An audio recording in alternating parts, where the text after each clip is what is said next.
बिस्मिल्लाहिर्रहमानिर्रहीम। अस्सलामुअलैकुम दोस्तों, उम्मीद है आप सब खैर आफियत से होंगे।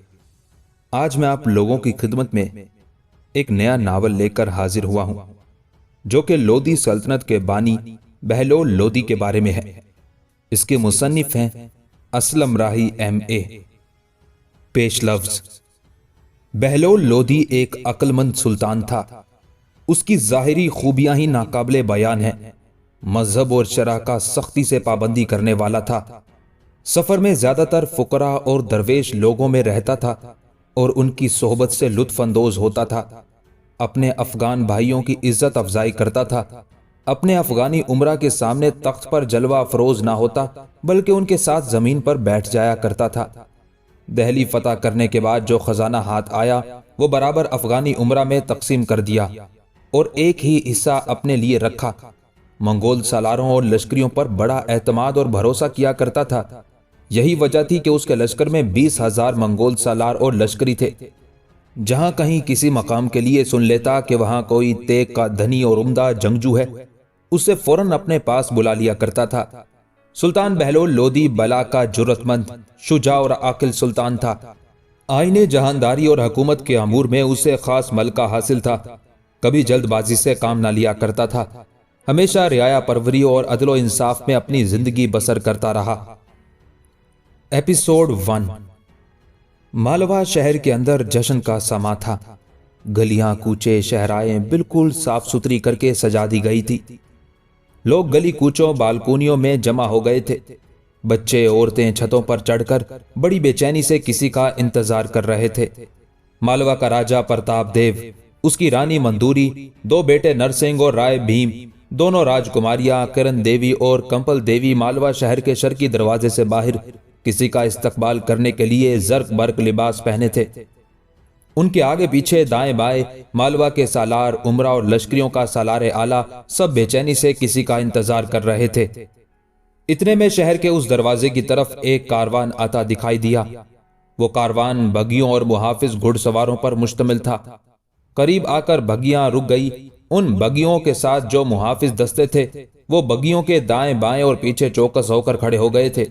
जब बगियों के अंदर से लोग उतरने लगे तब मालवा का राजा प्रताप देव, उसकी रानी मंदूरी, बेटा नरसिंह, राय भीम और दोनों बेटियां किरण कुमारी और कंपल देवी आगे बढ़ी और पुरजोश अंदाज में सबका इस्तकबाल करने लगी थी।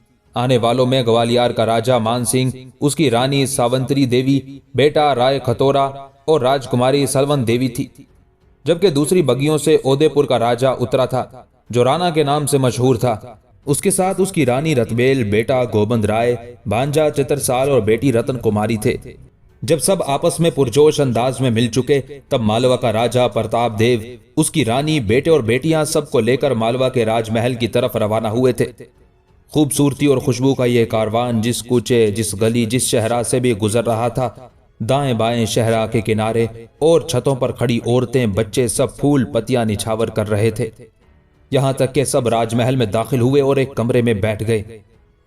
चुनाचे नशिस्तें संभालने के बाद गुफ्तगू का आगाज प्रताप देव ने किया और ग्वालियर के राजा मानसिंह और उदयपुर के राणा की तरफ देखते हुए कहने लगा, जब से आप दोनों ने अपने कासिद भिजवाए थे कि आप दोनों अपने अहलो अयाल के साथ मालवा तशरीफ लाएंगे, तब से मैं और मेरे अहले खाना, मेरे सारे सालार बड़ी बेचैनी से आपका इंतजार कर रहे हैं। भगवान का शुक्र है कि आप सब लोग खैर आफियत के साथ यहाँ पहुंच गए हैं। जो कासिद आप लोगों ने भिजवाए थे उन्हें मैंने बहुत कुरेदा कि आप दोनों राजा एक साथ किस सिलसिले में यहाँ आकर मुझे इज्जत बख्शना चाहते हैं, मगर आप लोगों के कासिदों ने मुझे कुछ नहीं बताया। यहाँ तक कहते कहते प्रताप देव को खामोश हो जाना पड़ा था, इसलिए कि उदयपुर का राजा, जिसे राणा कहकर मुखातिब करते थे, बोल उठा, प्रताप देव, आप हमारे भाई हैं। हम दो कामों के सिलसिले में हाजिर हुए हैं। पहला काम यूं जानो मेरा जाती है, दूसरा काम हम सब का है। पहले मैं अपना जाती काम कहता हूं। ये मेरे पहलू में मेरा भांजा चतरसाल बैठा हुआ है। इसकी हैसियत मेरे यहां राजकुमार किसी है।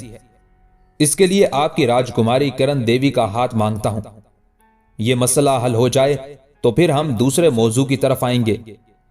उस मौके पर मालवा के राजा प्रताप देव की बेटी किरण देवी, जो बला की हसीन और खूबसूरत थी, उसके चेहरे पर हया और शर्म रक्स कर गई थी।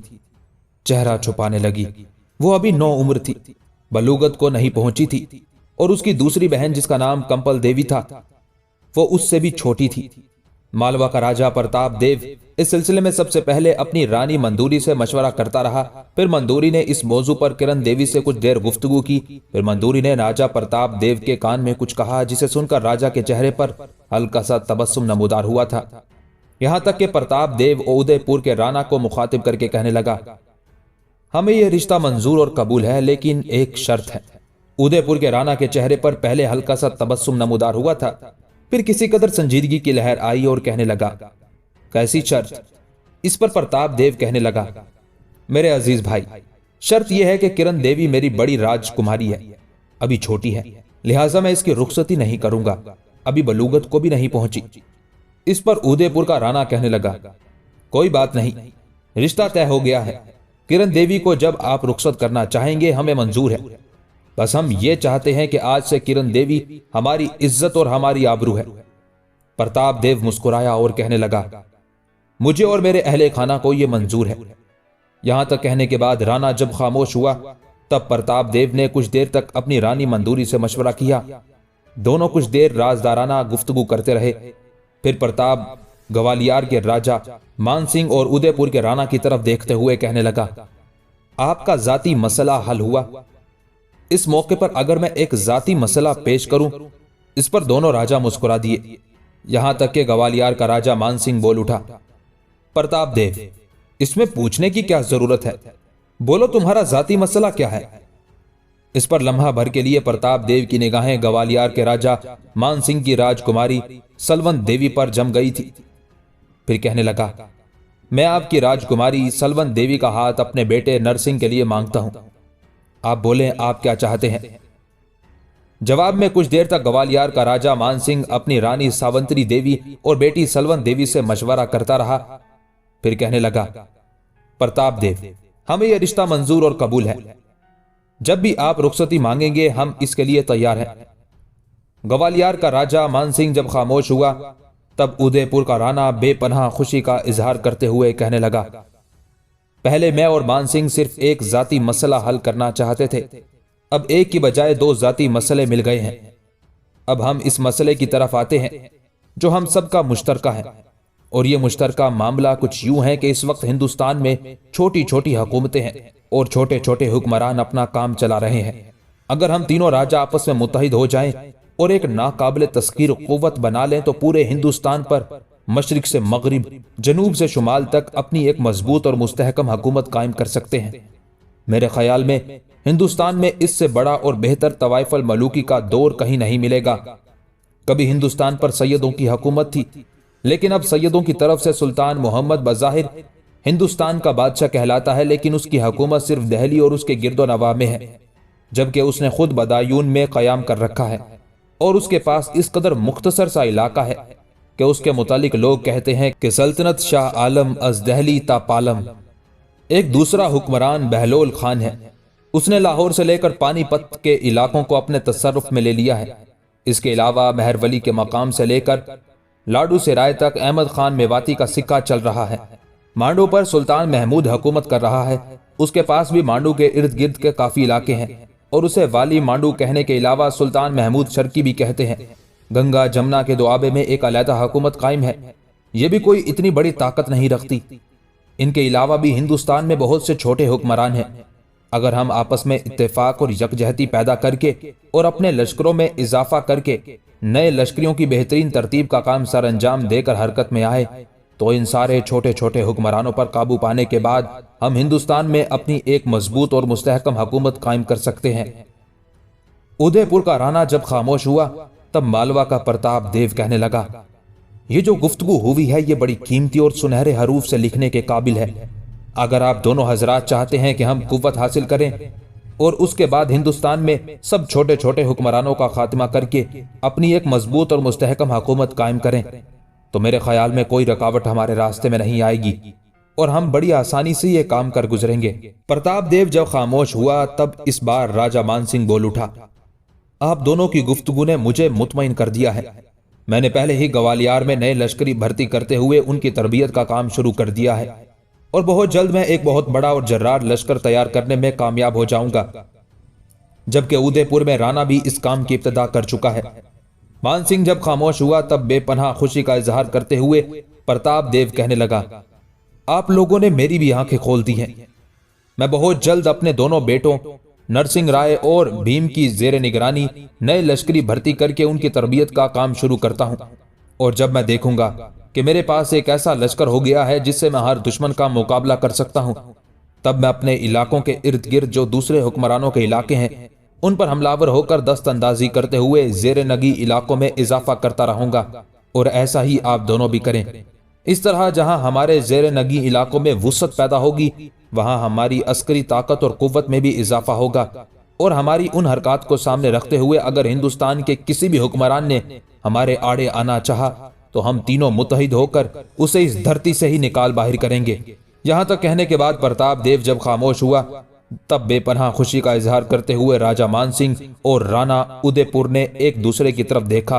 फिर राजा मान सिंह बोल उठा, मैं और राणा दोनों मुतमईन और खुश हैं कि जिस मकसद के लिए हम आए थे उसमें हम कामयाब रहे हैं। अब हम आपके यहाँ ज्यादा कयाम नहीं करेंगे, सिर्फ एक शाम यहाँ ठहरेंगे और कल यहाँ से अपने अपने इलाकों की तरफ कूच कर जाएंगे और जाकर अपनी अपनी तैयारियों को आखिरी शक्ल देना शुरू कर देंगे। राजा मान सिंह यहीं तक कहने पाया था कि उसकी बात काटते हुए प्रताप देव बोल उठा, अगर आप कल रवाना होना ही चाहते हैं तो फिर शाम को यहां से कूच करें। राजा मान सिंह ने गौर से प्रताप देव की तरफ देखा और पूछा, वो क्यों? क्या इसकी कोई खास वजह है?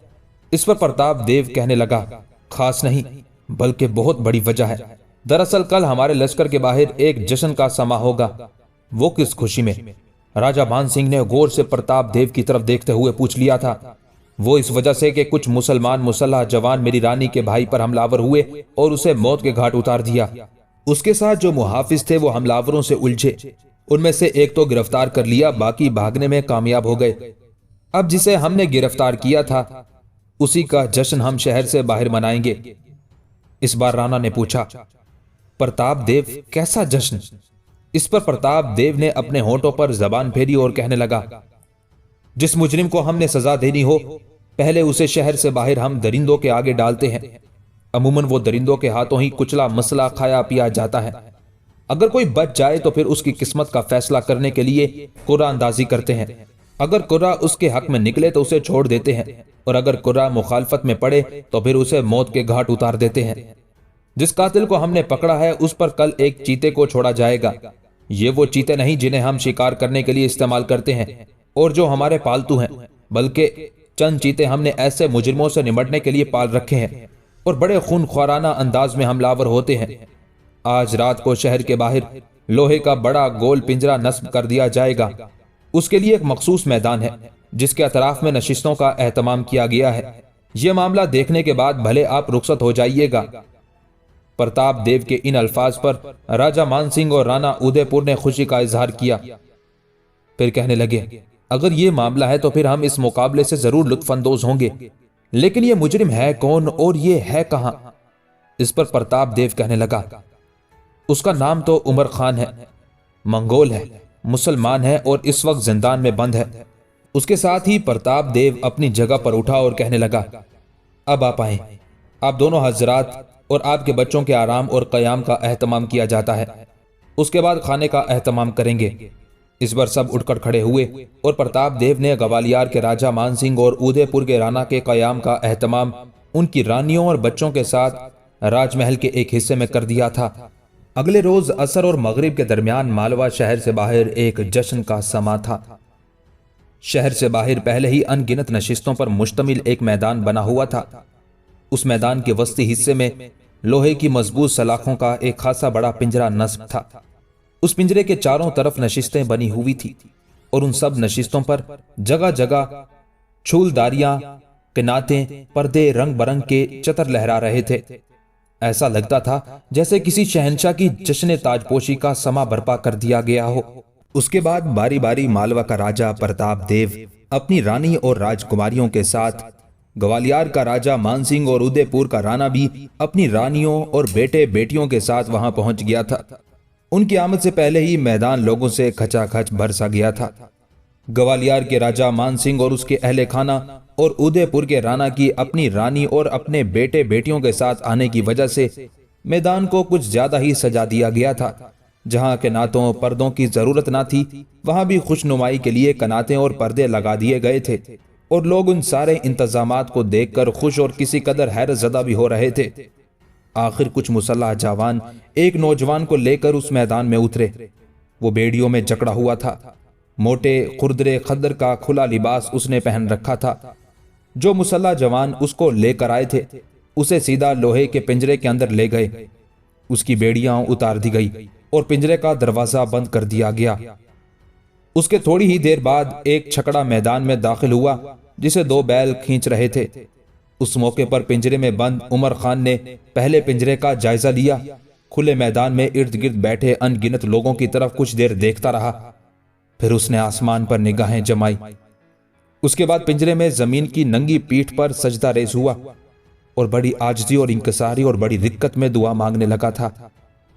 ऐ अल्लाह, तू ही जख्मी कहानियों को गुल के तबस्सुम से लिखे हरूफ, तबकादारी की नफरत को खुशबू भरे जज्बात, नोहागरी के कोहराम को नर्मो नाजुक होंठों के नुत्क, नारसाई की दास्तानों को हसीन लम्हों की यादों और फराकत के मौसमों को जमजमों की साहरी में तब्दील करता है। ऐ मालिक दो जहां, ये कल्ब को तीशे से काटने वाले लोग अपने महवर से लिपट कर रोती जमीन पर मेरी जात पर बिभरते खोलते तूफानों, कर्ब के मनासिर, रियाकारी की उलझने, एहसास की आतिश, बेचैन रूह की मायूसी की लहरें तारी करना चाहते हैं। ऐ अल्लाह, बज़ाहिर रेशमी तबस्सुम रखने वाले ये मुर्दा ज़मीर लोग जीस्त को तल्ख हकीकतों में बदल देने के दर पे हैं। मेरे अल्लाह, इनके हर बुरे हरबे को मेरे लिए हसीन लम्हों की यादों में तब्दील कर दे। ऐ अल्लाह, ये लोग मेरी जात के गोशों को जख्मी करने वाला इन्हितात व जवाल मुझ पर तारी करने के दर पे है। ऐ अल्लाह, इनके हर बुरे जतन को मेरे लिए नूरे कमर की लताफत बना दे। ऐ अल्लाह, ये लोग मेरी आंखों में खौफ, दिल में तिश्नगी भर देने के दर पे है। ऐ अल्लाह, तू समंदर की तहों में भी रिज़्क़ अता करता है। मुझे भी इनके बद इरादों, इनके तल खजाइम से निजात दे। ऐ मालिक दो जहां, ऐ खुदाए लम यज़ल, मेरी वहदानियत के सदके में ये दुआ है कि मेरी हालत लाखों करनों की अंधी मुसाफतों में सागर में बहते बेबस तिनके, जुल्मतों से बरसरे पेकार बेकारवां मुसाफिर की सी है। मेरे अल्लाह, इन बद लोगों के मुकाबले में तू वक्त की जोलान गाहों में मुझे फितरत के जलाल जैसी जुर्रतमंदी, तारीख के जलते अलाव में मुज़य्यन आइनों जैसी शुजात और जुर्रतमंदी और कुव्वत के करतास में तिलिस्माती इंकलाब जैसी ताकत और कुव्वत अता कर कि मैं इस मरहले पर इस कर्ब से कामयाब होकर गुजरूं जो ये मुझ पर तारी करने के दर पे है। यहां तक कहने के बाद उमर खान उठ खड़ा हुआ। उसके चेहरे पर अज़्म, आंखों में एक चमक थी और वो उस छकड़े को बड़े गौर से देखने लगा था जिसे दो बैल खींचते हुए पिंजरे की तरफ ला रहे थे। इर्द गिर्द बैठे हुए लोगों के अलावा उमर खान ने भी देखा उस छकड़े के ऊपर भी लोहे की मोटी सलाखों का एक पिंजरा लदा हुआ था जिसके अंदर एक खूनख्वार और जवान और खूब तवाना चीता बंद था। मैदान के वस्त में नस्ब बड़े पिंजरे के पास आकर दो बैलों वाला वो छकड़ा रुका। उसके बाद बैलों के हाँकने वालों ने बैलों का रुख मोड़कर छकड़े की पीठ बड़े पिंजरे के साथ लगा दी थी। उसके बाद जो पिंजरा मैदान में नस्ब था उसका दूसरी तरफ का दरवाजा खुला। जिस दरवाजे से उमर खान को पिंजरे में दाखिल किया गया था वो दरवाजा उसकी मुखालफत से मत था। फिर छकड़े में लदे पिंजरे को बिल्कुल दरवाजे के सामने लाया गया। उसके बाद छकड़े पर लदे पिंजरे का दरवाजा भी खोल दिया गया। ये दरवाजा खुलना था कि वो खूनख्वार जवान और तवाना चीता छकड़े पर लदे पिंजरे से उस बड़े पिंजरे में कूद गया था जिसके अंदर उमर खान को बंद किया गया था। उमर खान उस वक्त मोटे बोसीदा खद्दर का लिबास पहने हुए था। जिस वक्त उसने छकड़े को करीब आते देखा और यह जाना कि छकड़े के अंदर लदे पिंजरे के अंदर चीता है और जिस वक्त पिंजरे का दरवाजा खोला गया था तब उमर खान का जहन बड़ी तेजी से काम करने लगा था और वो अपने दिफा को आखिरी शक्ल देने के दर पे था। चुनाचे उसने मोटे खद्दर की अपनी खुली कमीज उतार ली थी और कमीज का निचला हिस्सा उसने बोरे के मुंह की तरह खोलते हुए बिल्कुल तैयार कर लिया था। पिंजरे में दाखिल होने के बाद दो एक बार चीता गुर्राया, अपने सामने वाले बड़े बड़े दांत भी दिखाए। उसके बाद उसने आगे बढ़ते हुए एक जस्त लगाई जिस वक्त चीते ने जस्त लगाई थी उसी वक्त उमर खान भी तैयार हो गया था। उसने अपनी कमीज का निचला हिस्सा कुछ इस अंदाज में खोला कि जब चीता जस्त लगाते हुए उस पर गिरा तो उमर खान ने उसका गर्दन तक का हिस्सा और मुंह अपनी कमीज के अंदर ले लिया था और फिर उसने पलक झपकते में एक जोरदार झटका चीते की गर्दन को देते हुए उसे जमीन पर गिरा दिया था। यह सब कुछ उसने पल भर में करके दिखा दिया था। उसके बाद वो रुका नहीं। अपना बायां पांव उसने चीते के सर और गर्दन पर खूब दबा कर रखा ताकि चीता उठने ना पाए, इसलिए कि चीते का मुंह उस वक्त उसकी कमीज के अंदर फंसा हुआ था। और इससे फायदा उठाते हुए उमर खान ने अपने दाएं पांव के जूते की एड़ी बड़ी तेजी से चीते की अगली टांगों के जोड़ों पर मारना शुरू कर दी थी। उसने इस जोर और तवातुर के साथ चीते के अगले पांव के जोड़ों पर जरबे लगाई कि चीते की अगली टांग के जोड़ उसने तोड़ कर रख दिए थे। जिस वक्त वो ऐसा कर रहा था चीता बुरी तरह गुर्रा रहा था।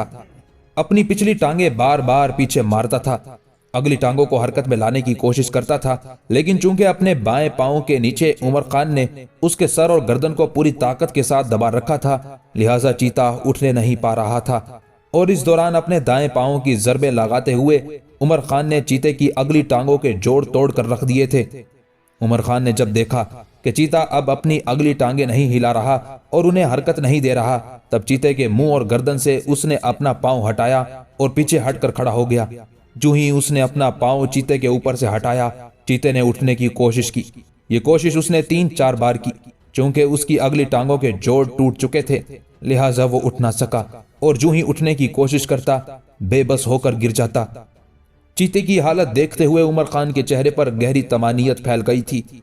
बड़े मोहतात अंदाज में आगे बढ़ा और कमीज का एक हिस्सा खींचकर उसने चीते से अलहदा कर दिया और कमीज उसने पहन ली थी।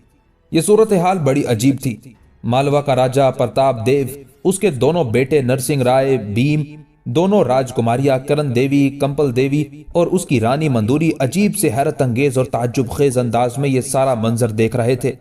दूसरी तरफ ग्वालियर का राजा मान सिंह, उदयपुर का राणा भी अपने अहले खाना के साथ ये सारा मंजर हैरत और ताज्जुब से देख रहा था। उस मौके पर ग्वालियर के राजा मान सिंह ने प्रताप देव की तरफ देखा और उससे मुखातिब करके कहने लगा, प्रताप देव, क्या यह हैरत अंगेज कार्रवाई नहीं है? मेरे अजीज भाई, तुमने देखा इस नौजवान ने कैसे आसानी और किस कदर अनोखी हुनरमंदी से तुम्हारे इस खूनख्वार और ताकतवर चीते को अपने सामने जेर कर लिया है।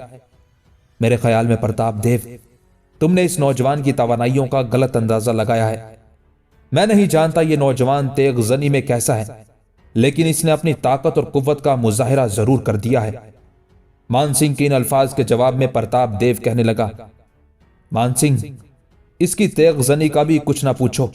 जिस वक्त इसने अपने जुर्म को तस्लीम कर लिया कि इसने मेरी बीवी के भाई और मेरे बच्चों के मामू को कत्ल किया है, तब मैंने इसे रुस्वा करके मारने का तहिया किया था। मैंने अपने राजमहल के सहन में इस पर अपने 4 तेगजन छोड़े थे। इसकी अपनी तलवार ढाल इसके पास ही रहने दी थी। वो 4 तेगजन इस पर हमलावर हुए। मान सिंह, फिर जानते हो क्या हुआ? इसने हैरत अंगेज अंदाज में उन 4 का मुकाबला किया और 4 को अपने सामने जेर करके रख दिया। जब इसने मेरे उन तेगजनों को अपने सामने खत्म किया, तब मैंने इरादा किया था कि मालवा के सारे लोगों के सामने इस पर चीता छोड़ूंगा और इसे कर्ब खेज मौत मारूंगा। लेकिन मैं देखता हूं कि इसने चीते को भी अपने सामने बेबस कर दिया है। मैं भी देख चुका हूं, आप लोग भी देख चुके हैं कि इसने एक अनोखा हरबा इस्तेमाल किया है। चीते की अगली टांगे जो उसने तोड़ दी हैं, अब वो उठने के काबिल नहीं रहा और वैसे भी वो बेजरर हो चुका है। अब सोचता हूं इस जवान के साथ क्या करूं। यहां तक कहते कहते प्रताप देव को रुक जाना पड़ा। उसकी राजकुमारियां, उसके बेटे और उसकी रानी भी बड़े गौर से पिंजरे की तरफ देखने लगी थी। दूसरी तरफ राजा मान सिंह और उदयपुर के राणा की निगाहें भी पिंजरे पर जम गई थी, इसलिए कि उमर खान हरकत में आया था और चीते के पिछले हिस्से की तरफ गया और उसकी दोनों पिछली टांगों पर गिरफ्त की। फिर उसे घसीटता हुआ पिंजरे के उस दरवाजे की तरफ ले गया जिसके सामने छकड़ा खड़ा था और फिर चीते को पिछली दोनों टांगों से उठाकर उसने चीते को बैलगाड़ी में लदे पिंजरे के अंदर फेंक दिया था। जब वो ऐसा कर चुका, तब वो लोग जो बैलगाड़ी को खींच कर लाए थे, उन्होंने छकड़े पर लदे पिंजरे का दरवाजा बंद कर दिया था। उमर खान वहीं खड़ा रहा। जब बैलगाड़ी को हाँकने वाले बैलगाड़ी को हरकत में लाए और उसे मैदान से बाहर निकालने लगे, तब जो दरवाजा खुला हुआ था उससे उमर खान भी बाहर आ गया। उस मौके पर ग्वालियर का राजा मान सिंह प्रताप देव को मुखातिब करके कहने लगा, प्रताप देव, अपने कुछ आदमियों को भेजकर उमर खान नाम के इस जवान को जरा मेरे पास लाओ। राजा मान सिंह के उन अल्फाज पर प्रताप देव ने अपने कुछ आदमियों को इशारा किया जो मैदान के वस्ती हिस्से की तरफ भाग खड़े हुए थे। फिर राजा मान सिंह दोबारा प्रताप देव को मुखातिब करके कहने लगा, प्रताप देव, ऐसे नौजवान को मारना नहीं, जिंदा रखना चाहिए। दूसरे अल्फाज में मैं ये कह सकता हूं कि ऐसे नौजवान मारे जाने के लिए नहीं बल्कि कोई अहम काम लेने के लिए पैदा किए जाते हैं। तुम 2 बार इसे सजा देने का तहिया कर चुके हो। पहले तुमने अपने तेगजन छोड़े, अब चीता छोड़ा। तुम्हारी दोनों कार्रवाइयां नाकाम हुई है। अब मैं तुमसे कहता हूं कि ये नौजवान मेरे हवाले कर दो। मैं इसे अपने साथ ग्वालियर ले जाऊंगा, इसे अपने लश्करियों का सालार बनाऊंगा। फिर देखना ये मेरे दुश्मनों के खिलाफ मेरे हक में कैसी उम्दा और कामयाब कार्रवाइयां करता है। अब कुछ और लोग भी उमर खान को देखने के लिए मैदान में उतर आए थे। जिस वक्त प्रताप देव के आदमी उमर खान को पकड़कर राजा मान सिंह की तरफ ले जा रहे थे, उस मौके पर एक शख्स उमर खान के करीब से गुजरा। उस वक्त उसने अपने ऊपर एक कंबल डाल रखा था और उस कंबल की ओट से उसने उमर खान को आंख का इशारा किया। साथ ही अपने सर को इस अंदाज में हिलाया गोया वो उमर खान से कह रहा हो कि हम देर से जरूर पहुंचे हैं, मगर फिक्र करने की जरूरत नहीं है, सब ठीक हो जाएगा। उस नौजवान के उस इशारे पर हल्का सा तबस्सुम उमर खान के चेहरे पर फैला था। यहां तक कि प्रताप देव के आदमी उमर खान को लेकर आगे बढ़े और उन्होंने उमर खान को लाकर राजा मान सिंह के सामने खड़ा किया था। राजा मान सिंह उस मौके पर उमर खान को मुखातिब करके कुछ कहना ही चाहता था कि एकदम चारों तरफ शोर और वावेला उठ खड़ा हुआ, इसलिए कि अचानक मैदान के चारों तरफ जो शामियाने, कनातें, चूलदारियां और पर्दे लगे हुए थे, उनके अंदर बड़ी तेजी से आग भड़क उठी थी। ऐसा लगता था कई हाथों ने बैक वक्त उनको आग लगा दी हो। आग ऐसी तेजी से फैलना शुरू हुई कि लोगों को अपनी जान के लाले पड़ गए। लोग अपनी जानें बचाने के लिए इधर उधर भागने लगे। अफरा तफरी का आलम उठ खड़ा हुआ। उस मौके पर प्रताप देव, राजा मान सिंह और उदयपुर का राणा भी अपने अपने अहले खाना के साथ उठ खड़े हुए और बड़ी तेजी से मैदान से निकलने लगे थे। अफरा तफरी के आलम में किसी ने कुछ ना सोचा कि उमर खान पर किसी ने निगाह रखनी है, लिहाजा उमर खान भी वहां से खिसक गया था। राजा प्रताप देव, मान सिंह और उदयपुर का राणा अपने अहले खाना के साथ उस मैदान से बाहर निकलकर खड़े हो गए थे और बड़ी हसरत और ताज्जुब से मैदान के अंदर लगी आग को देखने लगे थे, जबकि प्रताप देव के आदमी आग बुझाने के लिए जदोजहद करने लगे थे। कुछ देर तक ऐसा ही समा रहा। जब आग पर काबू पा लिया गया तब प्रताप देव ने सुख का एक लंबा सांस लिया और अपने पहलू में खड़े राजा मान सिंह को मुखातिब करके कहने लगा, यह भी अच्छा हुआ इस आग से किसी को नुकसान नहीं पहुंचा। इस पर राजा मान सिंह ताज्जुब से प्रताप देव की तरफ देखते हुए कहने लगा, फिर ये आग लगी कैसे और बैक वक्त सारी कनातों, पर्दों और चूलदारियों ने कैसे आग पकड़ ली? इसका मतलब कई हाथों ने आग लगाई है और ऐसा करके कोई अपना मकसद और अपना मुद्दा हासिल करना चाहता था। प्रताप देव, पहले ये देखो उमर खान नाम का वो नौजवान कहाँ है? वो अभी कम उम्र ही है और मैं उसे अपने साथ ले जाऊंगा। मैं आज ही यहां से रुखसत होना पसंद करूंगा। उसे अपने साथ ले जाऊंगा और फिर देखना मैं उससे क्या काम लेता हूं। प्रताप देव, अब उसे कत्ल नहीं किया जाएगा। तुम यूं समझना कि तुम उसे कत्ल कर चुके हो। उसे मुझे दे दो, मैं उसे अपने साथ लेकर जाऊंगा। इस पर प्रताप देव कहने लगा, अब तो आपके साथ एक रिश्ता तय कर रहे हैं, कैसे इनकार कर सकता हूं? लिहाजा आप उस नौजवान को, नाम जिसका उमर खान है, अपने साथ ले जाइएगा। प्रताप देव का यह जवाब सुनकर मान सिंह खुश हो गया था। दोबारा प्रताप देव को मुखातिब करके कहने लगा, जरा अपने कुछ आदमियों को भेजें कि वो उमर खान को पकड़कर मेरे पास लाएं। जिस तरह हम अपनी जानें बचाने के लिए मैदान से निकले हैं, वो भी मैदान से निकल चुका होगा। प्रताप देव, मान सिंह और राणा तीनों कुछ देर वहां खड़े होकर इंतजार करते रहे, यहां तक कि जिन आदमियों को भेजा गया था वो वापिस आए और प्रताप देव को मुखातिब करके कहने लगे, हमने इस मैदान के अलावा इसके बाहर और इर्द गिर्द के सारे इलाकों को छान मारा, उमर खान हमें कहीं नहीं मिला। उस पर प्रताप देव कुछ परेशान सा हो गया था। उस मौके पर राजा मान सिंह हल्की हल्की मुस्कुराहट में कहने लगा, प्रताप देव, हमने उसकी सलाहियतों का अंदाजा ही गलत लगाया है। प्रताप देव, ये सोचना चाहिए था कि जिसने 4 तेगजनों को नीचा दिखाया, जिसने अपने तहफ्फुज की खातिर चीते की अगली दोनों टांगें बेकार कर दी, बस यूं जानो उसने अपनी हुनरमंदी से काम लेते हुए अपने फरार का भी बंदोबस्त कर लिया है। यहां तक कहने के बाद राजा मान सिंह रुका, फिर बड़े गौर से राजा प्रताप देव की तरफ देखते हुए कहने लगा, प्रताप देव, भगवान झूठ ना बुलवाए, मेरा दिल कहता है कि ये जो शामियानों, छोलदारियों, पर्दों को आग लगी है, ये भी किसी मकसद के तहत थी। वो यहां अकेला नहीं था, उसके कुछ साथी या तो शहर के अंदर ही रहे हैं या आसपास के इलाकों में सरगर्दा थे, और मौका देखते ही वो आए, चारों तरफ आग लगा दी और उस अफरा तफरी में वो अपने साथी उमर खान को भगा कर ले गए। यहां तक कहने के बाद मान सिंह रुका, दोबारा प्रताप देव की तरफ देखते हुए कहने लगा, प्रताप देव, अगर वो नौजवान मुझे मिल जाता तो मैं अपने इलाकों के अंदर एक इंकलाब बर्पा करके रख देता। हम जहद नौजवान बड़ी मुश्किल से मिलते हैं। प्रताप देव, तुम्हारी खुशकिस्मती थी कि वो तुम्हारे इलाकों में आया, लेकिन तुमने उसकी कदर नहीं की। यहां तक कहते कहते राजा मानसिंह को रुक जाना पड़ा, इसलिए कि प्रताप देव की रानी मंदूरी बेपनाह गुस्से का इजहार करते हुए कहने लगी, हमें तो सबसे बड़ा अफसोस ये है कि वो बच निकला है। मैं तो हर सूरत अपने सामने उसकी लाश देखने का इरादा कर चुकी थी। मंदूरी जब खामोश हुई तब उसकी बेटी राजकुमारी किरण देवी भी बोल उठी, उस शख्स का यहां से बचकर जाना हमारे लिए शर्मिंदगी का बाइस है। उसे हर सूरत में गिरफ्तार करके उसके अंजाम तक पहुंचाना चाहिए, इसलिए कि वो हमारे मामू का कातिल है।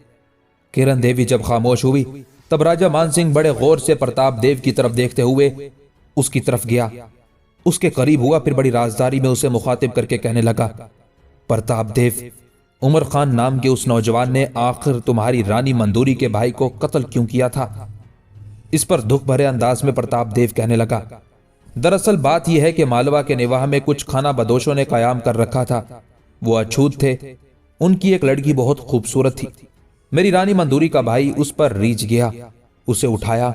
जिस वक्त ये उसे उठाकर ला रहा था उस वक्त उसके साथ अपने मुसल्ला आदमी भी काफी थे। रास्ते में कहीं उमर खान और उसके साथियों के साथ उनका टकराव हो गया।